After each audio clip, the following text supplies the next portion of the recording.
Picture this. It's mid-August and you're standing in your garden feeling defeated.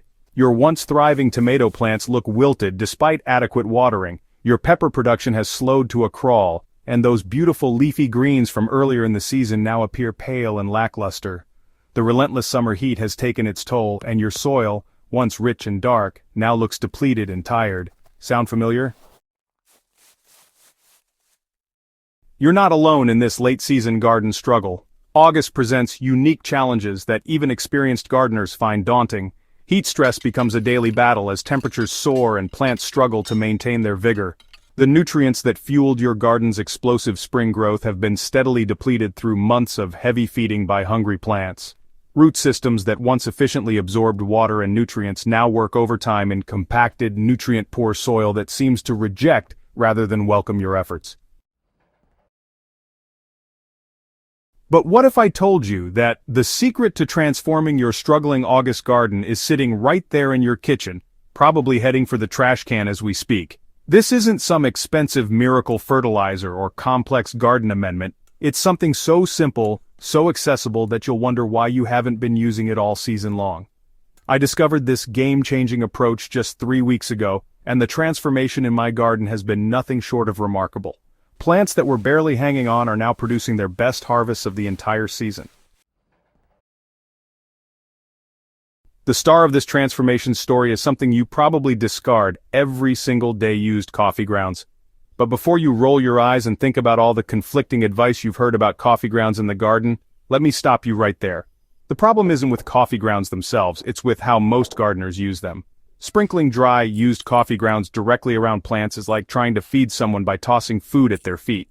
It's wasteful, ineffective, and sometimes even counterproductive. The magic happens when you transform those humble coffee grounds into what I call the coffee ground elixir, a liquid fertilizer that delivers nutrients directly where plants can use them most effectively. This isn't just coffee grounds steeped in water, it's a carefully prepared solution that maximizes nutrient availability while addressing the specific needs of heat-stressed, late-season plants. Here's what makes this elixir so powerful for August gardens. Coffee grounds contain approximately 2% nitrogen by weight, which is exactly what your depleted plants need for that late-season growth spurt. But nitrogen isn't the whole story. The grounds also provide potassium for fruit development, trace amounts of phosphorus for root health, and a complex array of micronutrients that commercial fertilizers often lack. When properly prepared as a liquid fertilizer, these nutrients become immediately bioavailable to plant roots, bypassing the slow decomposition process that makes dry coffee grounds less effective. The preparation method is crucial to success. I combine 1 cup of used coffee grounds with 4 cups of water in a large jar, stirring thoroughly and letting the mixture steep for 24 hours. The key is agitating the mixture several times during this steeping period to ensure maximum nutrient extraction. After straining out the solid particles, what remains is a dark, nutrient-rich liquid that your plants will absorb within hours rather than weeks. You know, the application method really makes all the difference between success and, well, disappointment. Many gardeners unfortunately fail with coffee grounds because they apply them incorrectly. They either pile fresh grounds around plants or use concentrations that are honestly just too strong.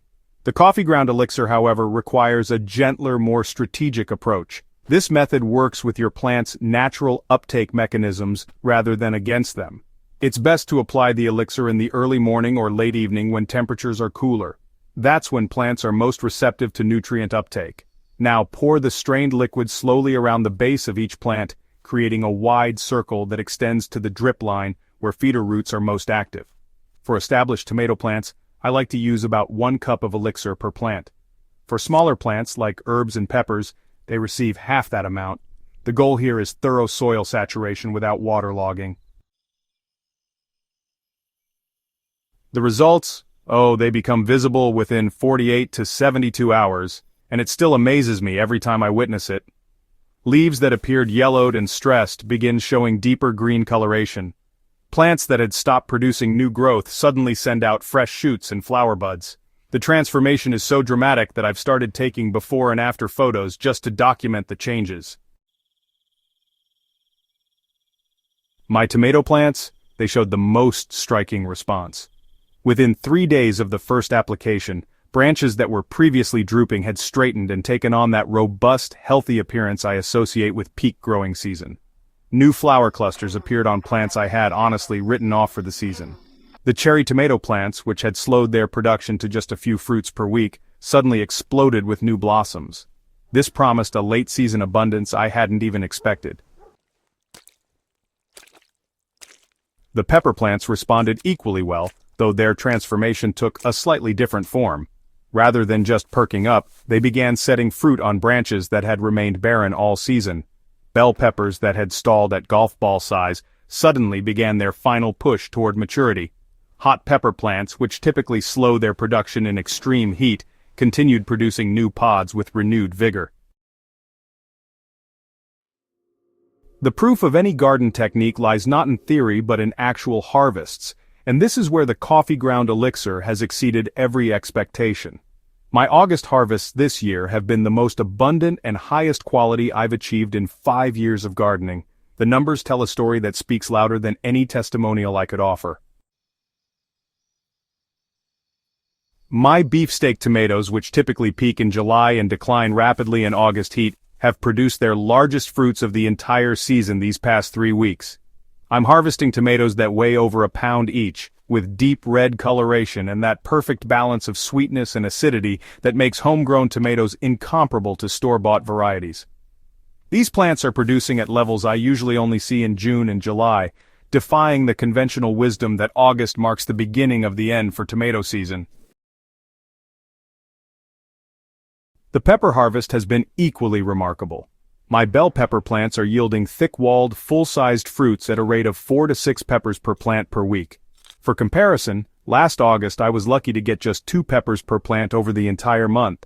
The hot pepper plants have been even more prolific, with some varieties producing continuous harvests that show no signs of slowing, even though temperatures regularly exceed 90 degrees. Perhaps most surprisingly, my herb garden has experienced a complete renaissance. Basil plants that had become woody and bitter have produced fresh, tender growth that really rivals their spring vigor. The oregano and thyme, which typically enter dormancy preparation in August, are producing new shoots with intense flavor that suggests they're nowhere near ready for the season's end. This extended growing season represents more than just extra harvests. It's honestly a fundamental shift in how I think about late-season gardening. Previously, August meant managing decline and preparing for fall cleanup. Now, it represents an opportunity for continued abundance and garden vitality that extends well into September, and, potentially beyond. The beauty of the coffee ground elixir lies not just in its effectiveness, but also in its accessibility. Every coffee drinker already has the primary ingredient, and the preparation requires no special equipment or expensive additives. You can start implementing this technique tomorrow morning with confidence that you're giving your struggling plants exactly what they need to thrive in challenging late-season conditions.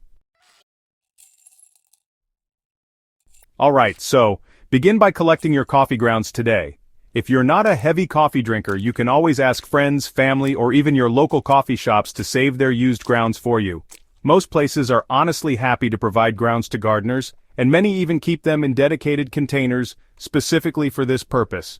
Fresh grounds work best, so try to use them within a few days of brewing. Okay, now start with a small batch to test the technique on just a few representative plants before treating your entire garden. It's a good idea to choose plants that are showing clear signs of stress or maybe declining productivity. These will really show the most dramatic results and help you refine your application technique. Keep a simple garden journal, just jotting down which plants you treat and when, so you can track the improvements and adjust your approach as needed. Apply the elixir weekly throughout the remainder of August and into early September, keeping an eye on your plant's responses and adjusting concentrations if needed. Some gardeners find that alternating weekly applications with regular watering actually provides optimal results without over-fertilizing those sensitive plants. The transformation you're about to witness in your garden will, honestly, change how you think about late-season gardening forever. Your August garden doesn't have to struggle. It can thrive, produce, and even surprise you with abundance, when you give it the simple boost it's been craving. So, try the coffee ground elixir in your garden this week, and hey, share your results in the comments below. I'd really love to see photos of your transformed plants and hear about your unexpected August harvests. And don't forget to subscribe to the Humus Heritage channel for more practical garden techniques that turn common household items into powerful growing tools. Together, we're proving that the best garden solutions are often the simplest ones, hiding in plain sight in our own kitchens.